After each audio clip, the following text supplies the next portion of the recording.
हम आपको बताएं, हमने अपने अपने जीवन में असफलता को सफलता का योग माना। जहां हम असफल हुए वहां हमें सफलता का मार्ग प्रकट दिखाई दिया। हे भगवान मेरी रक्षा कीजिए, क्रोध आया, हे भगवान मेरी रक्षा कीजिए, मुझे संभालिए। तो असफल असरण हो जाना ही शरणागति की पुष्टता है। जब तक अपने में बल होता है कोई, तब तक शुद्ध शरणागति नहीं होती। जब अपने को सुनेरी मैंने निर्बल के बलराम, जिस समय हमें लगता है कि मैं पूर्ण असफल हूं, मेरे में कोई सामर्थ्य नहीं, तो रोना आता है और रोकर हम भगवान को पुकारते हैं, हे करुणा सिंधु भगवान, मैं तो असफल हूं, अगर आप कृपा करो तो मैं इन विकारों से मुक्त होकर आपकी शुद्ध भक्ति को प्राप्त कर सकूं। नाथ मेरे में सामर्थ्य नहीं कि मैं इन विकारों पर विजय प्राप्त करके आपकी तरफ चल सकूं। गोस्वामी तुलसीदास जी कहते हैं, हौ हारेव कर जतन विविध विधि अतिशय प्रबल अजय, तुलसीदास बस होए तबई जब प्रभु प्रेरक बरजय। हे प्रभु, आप काम क्रोध को प्रेरणा देते हैं, हमारे मन को प्रेरणा देते हैं, सारी लीला आपकी चल रही, आप इनको रोक दो और हमें अपने चरणों की तरफ आने दो। असफलता में निराशा नहीं आनी चाहिए, असफलता में आशा जुड़नी चाहिए और भगवान से।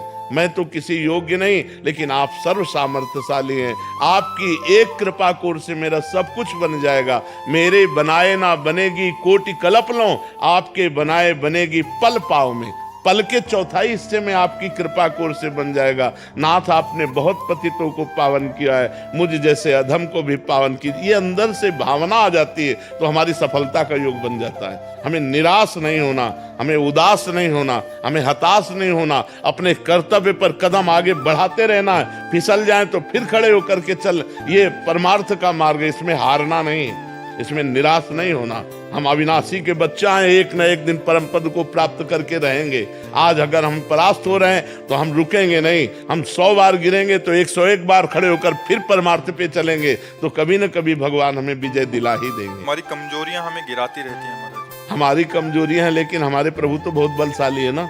तो उधर दृष्टि रखो, अपनी तरफ दृष्टि क्यों रखो? जब अपने को पता है अपने से नहीं संभलने वाला, तो ऐसे चलो, गिरोगे नहीं। ऐसे चलोगे कभी नहीं गिरोगे। आज तक जितने भी ऊंचाई पर चढ़े वो ऐसे चढ़े हैं, जो भगवान की शरण में हुए। सनकादि ब्रह्म ज्ञानी, लेकिन हर समय हरि शरणम हरि शरणम हरि शरणम जपते रहते हैं। जो भगवान का नाम जप करता है, भगवान का स्मरण करता है, अपने को असमर्थ देखता है, वही तो परम पद का अधिकारी होता है, वही तो भगवान का कृपा पात्र बनता है। यही दरबार दीन को आदर रीत सदा चली आई। जो अपने को किसी योग्य नहीं समझते वही सर्व योग्य हो जाते हैं, जो अपने को कुछ योग्य समझते हैं वो भ्रष्ट हो जाते हैं, क्योंकि अभिमान नाश का कारण बनता है, पतन का कारण बनता है। मेरे सारे काम बिल्कुल आखिरी तक पहुंच के रुक जाते हैं महाराज जी, ऐसा क्यों होता है इन परिस्थितियों में? पूर्व पाप हमें असफलता प्रदान करके दुख का अनुभव कराता है, पूर्व पुण्य सफलता प्रदान करके सुख का अनुभव कराता है। अब उन पूर्व पापों को नष्ट करने के लिए तप करो, भजन करो, व्रत रहो। मान लो महीने में 2 व्रत रह जाओ एकादशी के, और खूब नाम जप करो, कुछ स्तोत्र पाठ करो, तीर्थ याटन करो, जिससे तुम्हारे पाप नष्ट हो जाएं, तो वो तुम्हारे को सफलता प्रदान करेंगे। नहीं, पाप ही असफलता प्रदान करते हैं। सब कोई सोचता है, सब कोई कामना करता है, लेकिन सबकी कामनाएं थोड़ी पूर्ण होती हैं। और नाम जप करो, भगवान से चित्त जोड़ो, तो हम आपसे सही कहते हैं। आप सोचोगे कि ऐसा हलवा मिले, तो जैसा सोचा वैसे ही हलवा तुम्हें खाने को मिल जाएगा। जो इच्छा करियो मन माही, प्रभु प्रसाद कछु दुर्लभ नाही। अब पाप कर्म करो और सोचो कि हमें सुख मिले, तो कैसे मिल सकता है? फिर तो नहीं मिल सकता। जो इच्छा करियो मन माही, हरि प्रसाद कछु दुर्लभ नाही। अगर खूब भजन कर रहे हो तो जो इच्छा करोगे वो प्राप्त हो जाएगा। अब भजन नहीं, तपस्या नहीं, व्रत नहीं, साधना नहीं, तो फिर किसके बल से कामनाओं की पूर्ति चाहते हो? कामनाएं करते रहो, दुखी होते रहो, चिंता, शोक, भय, मृत्यु, इन्हीं को प्राप्त होता है जीव। इसीलिए सबसे कहते हैं अध्यात्म से जुड़ो, अध्यात्म ही तुम्हें सुख प्रदान करेगा। तुम पैसा कमा सकते हो, तुम नाना प्रकार की पद प्रतिष्ठा प्राप्त कर सकते हो, लेकिन आत्म शांति नहीं। आत्म शांति तो भजन से मिलेगी। आप गरीब हो लेकिन धर्म से चलते हो, प्रसन्न हो, इससे बढ़िया जीवन क्या है। आप धनी हो, वासनाओं का भूत चढ़ा हुआ है, भोगों में पागल हो, अशांत हो, चिंतित हो, दुखी हो, इससे बड़ा नरक क्या है। तो जो सुख है वो शांति में है, जो शांति है वो परमात्मा स्वरूप है। भगवान का स्वरूप क्या है? शांताकारम। भगवान शांत आकार है ना, तो वो शांति, हम भगवान के अंश है ना, तो हमें शांति चाहिए। भगवान क्या है? आनंद सिंधु सुख राशि। तो हम आनंद चाहते हैं, तो आनंद भोगों में नहीं, भगवान में है। भगवान का नाम जप करो, भगवान के चरित्र सुनो और बड़े बूढ़ों की सेवा करो। ये बात सब अपने दिमाग में रख लो। जो अपने बड़े बूढ़ों का तिरस्कार करते हैं वो कभी सफल नहीं हो सकते। अगर सफलता प्राप्त करनी है तो माता पिता की आराधना करो, वयोवृद्धों की आराधना करो, तप करो, व्रत करो, नाम जप करो, अभी उन्नति होने लगेगी।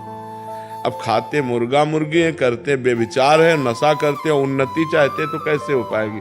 पुण्य है तब तक आनंद ले लो, जहाँ पुण्य खत्म होता नष्ट हो जाओगे। हमारे शास्त्र आज्ञा करते हैं कि अगर हमें अर्थ की प्राप्ति चाहिए तो केवल भगवान से चाहिए। हम भगवान के ही आश्रित रहें, किसी व्यक्ति के आश्रित न रहें, और प्रयत्न करें, प्रयास करें, खूब नाम जप करें, भगवत स्तोत्रों का गायन करें, भगवत आराधना करें, और भगवान से धन चाहें तो प्राप्त हो जाएगा। पर ध्यान रहे, जब तक पाप रहेगा तब तक नहीं प्राप्त होगा।